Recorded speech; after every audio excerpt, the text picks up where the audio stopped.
Everyone, welcome to study spring. और ये अपना 68 वीडियो है पॉलिटी 1000 एमसीक्यूज के लिए, जिसमें आज हम लोग विधान सभा और विधान परिषद से रिलेटेड जो भी बेसिक एमसीक्यूज हैं उसको कवर करेंगे। बिफोर टू बिगिन, अगर आपने चैनल को सब्सक्राइब नहीं किया है तो चैनल को सब्सक्राइब कीजिए और प्लेलिस्ट से जाकर के आप मोस्ट एक्सपेक्टेड एमसीक्यूज के सीरीज की वीडियोस और फिर आप एसएस रिपोर्ट राइटिंग वगैरह के जितने वीडियोस है उसको आप देख सकते हैं। साथ में मोटिवेशनल वीडियो भी आपके लिए आते रहते हैं। तो चलते हैं अपने एमसीक्यूज की तरफ। पहला क्वेश्चन है आपका, विधान परिषद का सदस्य होने के लिए कम से कम कितनी आयु होनी चाहिए। इंपॉर्टेंट क्वेश्चन है आपके लिए। यहाँ जो आपसे क्वेश्चन पूछा जा रहा है वो जो है विधान परिषद से है। आप इसको इक्वल इक्वल कर सकते हैं आप इसको राज्यसभा के लिए विधान परिषद, विधानसभा और विधान मंडल। ठीक है, विधान मंडल जो हो गया आप उसको एक रूप से बोल सकते हैं कि ये संसद हो गया। ठीक है, विधानसभा को आप बोल सकते हैं कि ये लोकसभा हो गया और विधान परिषद को आप बोल सकते हैं कि ये राज्यसभा हो गया। ठीक है, इसको आप इक्वल करके याद कर सकते हैं। यहाँ पे याद करने के लिए मैं आपको बता रहा हूँ, जरूरी नहीं है कि जो पावर राज्यसभा को दिया गया हुआ है सेम पावर विधान परिषद को होता है, ऐसी कोई बात नहीं है। लेकिन आप इसको इक्वल कर सकते हैं याद करने के लिए। ये एक सिंपल वे होता है याद करने के लिए। तो वहां से आप जैसे रिलेट कीजिएगा क्वेश्चन को तो आपको बहुत आसानी होगी इसको याद करने में। तो जैसे राज्यसभा में सदस्यों की आयु होती है, सेम उसी तरीके से यहाँ पर आप देख लीजिएगा। राइट आंसर इसका ग हो जाएगा। मिनिमम एज जो होता है विधान परिषद में सदस्यों की, वो जो है वो 30 वर्ष है। अगर आप 30 वर्ष के व्यक्ति हैं तो विधान परिषद में चुने जाने के लिए एलिजिबल हैं। साथ ही आप एक भारत के नागरिक होने चाहिए। लेकिन यहाँ पे कहीं भी ये चीज मेंशन नहीं किया गया हुआ है कि जो व्यक्ति भारत का नागरिक होगा वो जन्म से भारत का नागरिक होगा। मीन्स कि वैसा व्यक्ति जो यहाँ का सिटीजनशिप एडॉप्ट किए हुए है वो भी अगर चाहेगा तो विधान परिषद के सदस्य के रूप में नियुक्त हो सकता है। लेकिन उसके पास एक वैलिड नागरिकता होनी चाहिए इंडिया की। नेक्स्ट क्वेश्चन देखते हैं हम लोग। किस राज्य की विधान परिषद की संख्या सबसे अधिक है। यहाँ पे आप अधिक वाले को कम कर लीजिएगा, मिस टाइपिंग है, इसको कम करके और इसका राइट आंसर आप जम्मू एंड कश्मीर कर लीजिएगा। यहाँ पे थोड़ा सा मिस टाइपिंग है। और अगर अधिक की बात आती है एग्जाम में तो उसके लिए आप यहाँ पे उत्तर प्रदेश कर लीजिएगा। उत्तर प्रदेश में जो सदस्यों की संख्या है वो आपका 99 है विधान परिषद में। तो विधान परिषद में 99 है। अब यहाँ पे कम होगा, ये अधिक नहीं है, जम्मू कश्मीर में सबसे कम था। तो यहाँ पे आप इक्वलाइज करिएगा। ठीक है, आप यहाँ पे आपके लिए एमसीक्यूज देता हूँ, मैं आपके लिए एक होमवर्क देता हूँ कि आप ये बताइए कि जम्मू एंड कश्मीर में after before the नलिफिकेशन of article 370 कितने सीट थे। ठीक है, विधान परिषद में कितने सीट थे तो वो आप कमेंट बॉक्स में कमेंट कीजिएगा। क्योंकि इस साल का जो एग्जाम होगा वो प्रीवियस पैटर्न पे भी हो सकता है, न्यू पैटर्न पे भी हो सकता है। तो आपके पास दोनों डाटाज होने चाहिए। ठीक है, after the revolution of article 317 और नलिफिकेशन ऑफ आर्टिकल 317 बाद के और पहले के दोनों के डाटा आपके पास होने चाहिए। नेक्स्ट क्वेश्चन देखते हैं हम लोग। केवल किस संघ शासित क्षेत्र में विधानसभा है। काफी इंपॉर्टेंट क्वेश्चन, और इस क्वेश्चन को आप ऐसे बोल सकते हैं कि ये क्वेश्चन एग्जामिनर का फेवरेट क्वेश्चन है। अगर ये क्वेश्चन विधानसभा और विधान परिषद से अगर क्वेश्चन आते हैं तो ये क्वेश्चन नहीं पूछा जाए ऐसा होता नहीं है, रिपीट होता है क्वेश्चन। मैंने 10 आपके जो पेपर्स हैं प्रीवियस ईयर पेपर्स उसको एनालाइज किया और पता वहां पे मेरे को ये क्वेश्चन एनी टाइम मिलता था कि जो भी संघ शासित क्षेत्र है, यूनियन टेरिटरीज है, उसमें विधान सभा किस यूनियन टेरिटरीज में है ये क्वेश्चन पूछा ही जाता है। अगर वहां से क्वेश्चंस आते हैं तो क्वेश्चन जरूर पूछे जाते हैं। ठीक है, तो यहाँ पे इसको थोड़ा सा हम लोगों को कैटेगराइज करना है यहाँ पे।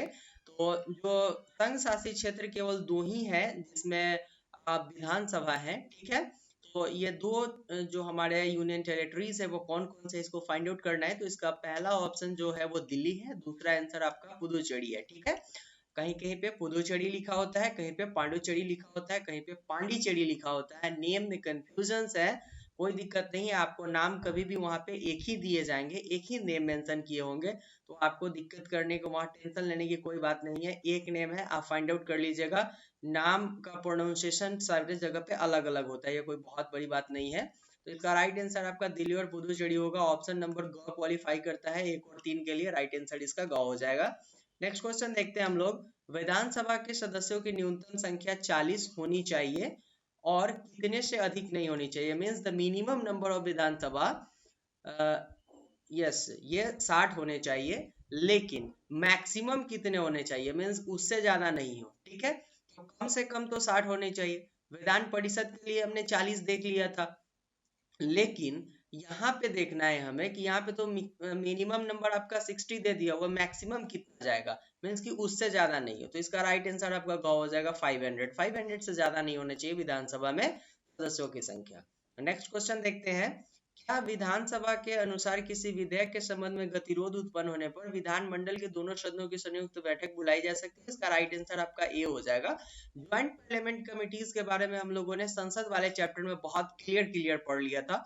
वहां पे एमसीक्यूज हम लोग उससे रिलेटेड सॉल्व किए हुए थे, तो कुछ बेसिक हम लोगों के पास नॉलेज आ गया हुआ है।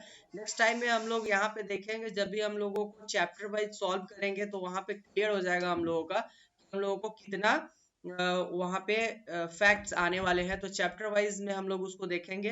अभी हमने एमसीक्यू सॉल्व करना है, तो एमसीक्यूज में क्लियर कर ले रहे हैं हम लोग कि वहां पे डिफरेंसेस क्या होते हैं। तो सेम चीज यहाँ पे आता है कि अगर कंट्रोवर्शियल कोई मैटर आता है तो ज्वाइंट पार्लियामेंट कमेटी बैठाई जाती है कि नहीं। तो ज्वाइंट पार्लियामेंट कमेटीज तो वहां पे बैठाई जाती है संसद के रूप में। अब यहाँ पे अगर जो है वो ऐसा राज्य में होता है तो क्या ज्वाइंट पार्लियामेंट कमेटीज आएंगे कि नहीं, तो इसका राइट आंसर भी ये हो जाएगा बिल्कुल, अगर कोई कंट्रोवर्शियल मैटर हो तो। नेक्स्ट क्वेश्चन देखते हैं हम लोग। विधान परिषद के द्वारा विधेयक को पारित नहीं होने के बावजूद, ठीक है, विधानसभा एक निश्चित समय के अंतराल पर उसे 2 बार पारित कर दे, तो क्या उसे दोनों सदनों द्वारा पारित माना जाएगा? अब सपोज दैट एक कोई मैटर आता है, ठीक है, एक ऐसा मैटर आता है जिसपे क्या होता है कि विधान परिषद उसको पारित अपने तरफ से करता ही नहीं है, ठीक है, लेकिन विधानसभा उसको एक निश्चित समय अवधि के बाद 2 बार पारित कर देता है। तो क्या इस सिचुएशन में हम ऐसा समझ सकते हैं कि वो जो है दोनों सदनों द्वारा पारित माना जाए विधेयक? तो इसका राइट आंसर आपका ए हो जाएगा। अगर इस टाइप का सिचुएशन पैदा होता है कि एक निश्चित अंतराल पर विधानसभा एक ही विधेयक को 2 बार पारित कर देता है, ठीक है, तो उसको हम लोग दोनों सदनों द्वारा पारित मानेंगे। अगर विधान परिषद उस विधेयक पर जो है अपना सहमति नहीं देता है या फिर उस विधेयक को अपने पास ही रख लेता है, तो राइट आंसर इसका ये हो जाएगा। नेक्स्ट क्वेश्चन देखते हैं। विधान परिषद द्वारा प्रस्तुत एवं पारित किसी विधेयक को, यहाँ पे है ना, ये आप लिख लीजिएगा विधानसभा, ठीक है, सीधा नहीं, ये विधानसभा है। विधानसभा स्वीकृत कर देती है तो क्या या संशोधन करती है जिसे परिषद सम्मत नहीं है, तो क्या उस विधेयक को समाप्त समझा जाएगा? इसका भी राइट आंसर आपका ए हो जाएगा।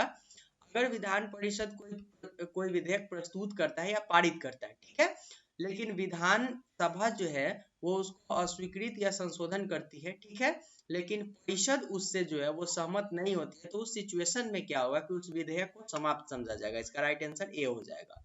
नेक्स्ट क्वेश्चन देखते हैं हम लोग। क्या किसी राज्य में विधान परिषद सृजन अथवा उत्साधन का मतलब होता है उसको हटा देना, ठीक है, कुछ हिंदी वर्ड होते हैं जो डिफिकल्ट होते हैं, इसको कवर कर रहे हैं हम लोग यहाँ पे। एमसीक्यू सॉल्व करने का मतलब ये होता है कि डिफरेंट टाइप के आपको प्रॉब्लम दिए जाए, आप उसको सॉल्व कर रहे हैं। उत्पादन का मतलब होता है आपका उसको हटा देना, इसलिए संवैधानिक संशोधन की आवश्यकता होती है, तो इसका राइट आंसर आपका नहीं हो जाएगा। अगर विधान परिषद को सृजन किया जाता है, कहीं पे लाया जाता है या फिर हटाया जाता है, तो इसके लिए कॉन्स्टिट्यूशनल अमेंडमेंट की कोई खास जरूरत नहीं होती है और कॉन्स्टिट्यूशनल अमेंडमेंट होता भी नहीं है, ठीक है, राइट आंसर का हो जाएगा। Next question. क्या किसी राज्य के विधान परिषद के उत्साधन प्रक्रिया में मंत्री परिषद का कोई भूमिका होती है? तो इसका राइट आंसर जो होगा आपका नहीं हो जाएगा, ठीक है, मंत्री परिषद की कोई भूमिका नहीं होती है। नेक्स्ट क्वेश्चन देखते हैं हम लोग। किसी राज्य में विधान परिषद के सृजन अथवा उत्साधन हेतु उस राज्य के विधानसभा का संकल्प पारित करती है, उस राज्य की विधानसभा संकल्प पारित करती है, बिल्कुल, क्योंकि उत्साधन या सृजन करना होता है तो विधानसभा तो संकल्प पारित करेगी उसके लिए, जिसके अनुसरण में संसद अधिनियम बनाती है। तो विधानसभा संकल्प निम्न में से किस प्रकार पारित करती है? तो इसका राइट आंसर आपका ग हो जाएगा।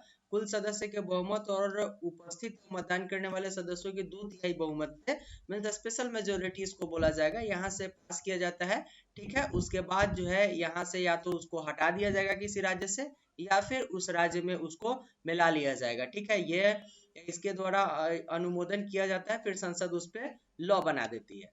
नेक्स्ट क्वेश्चन था ये हम लोगों का, और आज हम लोगों ने कंप्लीट कर लिया विधानसभा विधान परिषद से रिलेटेड एमसीक्यूज को। ये 68 वीडियो था, और प्रीवियस वीडियो को आप प्लेलिस्ट से जाकर के देख सकते हैं, जिसका लिंक आपको डिस्क्रिप्शन में दिया गया हुआ है। प्लीज विजिट कीजिए वहां पे, काफी आपको बेनिफिट करेगा। वो इंफॉर्मेटिव वीडियो है आपके एग्जामिनेशन पॉइंट ऑफ व्यू से। बट बिफोर टू बिगिन, और आज के वीडियो के लिए इतना ही था।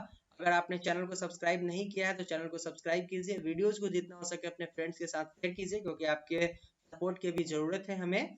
क्योंकि इस चैनल का एक ही मोटो है, वो सारे कंटेंट आपको अवेलेबल करवाए जाए जो आपको एक पेड कोर्स में मिलता है। तो आपके सपोर्ट की जरूरत है। मिलते हैं नेक्स्ट वीडियो में। Thank you and good bye.